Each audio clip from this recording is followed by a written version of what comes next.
کون کہتا ہے برے کام کا پھل بھی ہے برا؟ دیکھ مسند پہ ہیں مسجد کو گرانے والے.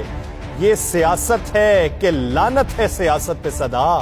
خود ہے مجرم بنے قانون بنانے والے. ناظرین، اگر بھارت کے اندر مسلمانوں پر ہونے والی زیادتیاں دیکھیں تو لگتا ہے کہ قائد اعظم محمد علی جناح جو ہیں ان کی سوچ اچھی تھی.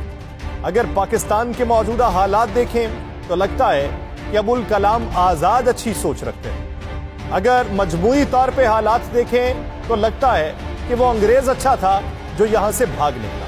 کہ پاکستان کے اندر وہ ادارے جنہوں نے الیکشن کی تاریخ دینی ہے وہ الیکشن کی تاریخ دینے سے آ رہی ہے. پاکستان کے اندر موجودہ حالات یہ ہیں کہ سپریم کورٹ کو الیکشن کی تاریخ دینا پڑ رہی ہے. پاکستان کے موجودہ حالات یہ ہیں کہ پارلیمنٹ جس نے آئین و قانون کی بالادستی کو مقدم رکھنا تھا وہ سپریم کورٹ کے گرد گھیرا تنگ کر رہی ہے.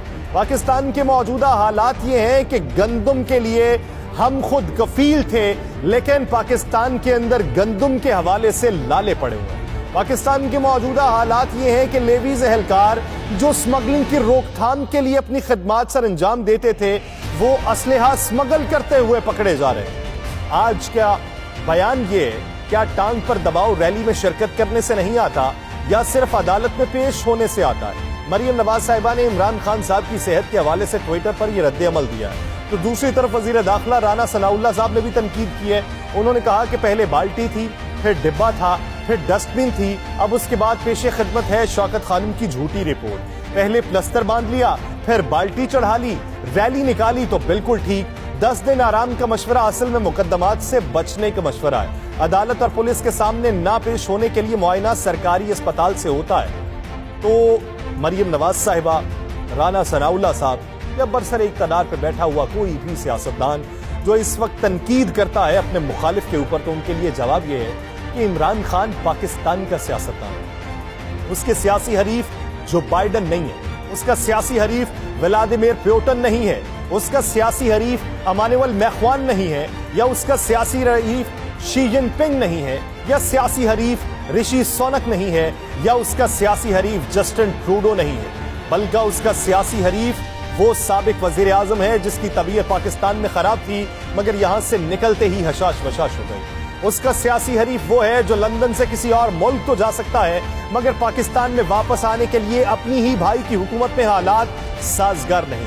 اس کا سیاسی حریف وہ موجودہ وزیر اعظم ہے جس کی گرفتاری کے لیے نیب ٹیم جب گھر پہنچی تھی تو وہ گھر میں ہوتے ہوئے بھی غائب ہو گئے. اس کا سیاسی حریف وہ ہے جو نیب میں پیشی کے لیے جاتے ہیں تو ان کے دفتر پر پتھراؤ کروا کر اپنی دہشت ثابت کیا کرتے ہیں. اس کا سیاسی حریف وہ ہے جس پر 400 ارب سے زائد کی کرپشن تھی مگر پیشی کے موقع پر ویل چیئر پر بیٹھ کر گئے تھے. مگر آپ نے ہمیں کیا سکھایا ہے، اس نے عوام کو کیا سکھایا ہے، اس کا احاطہ خود ہی کر لیں تو بہتر ہوگا. یہ بھی سوچئے کہ آپ کے کہے پہ لوگ کتنا اعتبار کرتے ہیں اور اس کے اقدامات پر کتنا یقین رکھتے ہیں. حالات یہ ہے کہ حکومت ہر وہ قدم اٹھانا چاہتی ہے جس سے تصادم کا خطرہ ہو. جب آپ کے گرد گھیرا تنگ ہونے والا ہے تو آپ سپریم کورٹ کے گرد گھیرا تنگ کر رہے ہیں. انتخابات ایک ساتھ کروانے کے معاملے پر حکومت سے مذاکرات کامیاب نہیں ہو سکے. حکومت نے صدر مملکت سے الیکشن کی تاریخ دینے کے اختیار واپس لینے کی تیاریاں شروع کر دی ہیں. کابینہ کمیٹی نے قانون میں اہم ترمیم منظور کر لی ہے. کابینہ کمیٹی برائے قانون سازی کا اہم اجلاس وفاقی وزیر قانون اعظم نذیر تارڑ کی زیر صدارت ہوا جس میں کمیٹی نے الیکشن ایکٹ کے سیکشن 57 اور 58 میں ترمیم کی منظوری دی ہے. سیکشن 57 کے تحت الیکشن کمیشن انتخابات کی تاریخ کے لیے صدر سے مشاورت کا پابند ہے.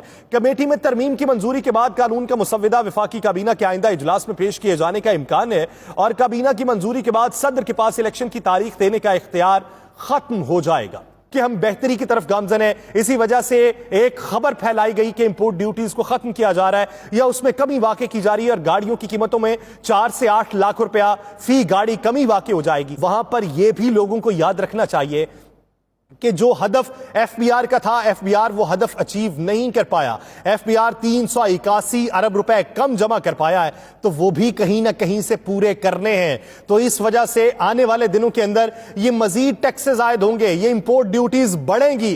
کسی خام خیالی میں نہ رہیے گا کہ چیزوں کی قیمتیں کم ہو جائیں گی. عالمی منڈی کا ریٹ اگر دیکھیں، پاکستان کے اندر امپورٹ ڈیوٹیز کو دیکھیں، پاکستان کے اندر اگر ڈالرز کی قیمت کو دیکھیں، پاکستان کے اندر اگر ایف بی آر کے ہدف کو دیکھیں دیکھیں تو کچھ بھی بہتری واقع نہیں ہونے والی. لیکن حکومت نے سیاست کرنی ہے اور حکومت اس طرح کی خبریں بھی پھیلائے گی. دوسری طرف حکومت اپنے آپ کو بچانے کی کوشش بھی کر رہی ہے.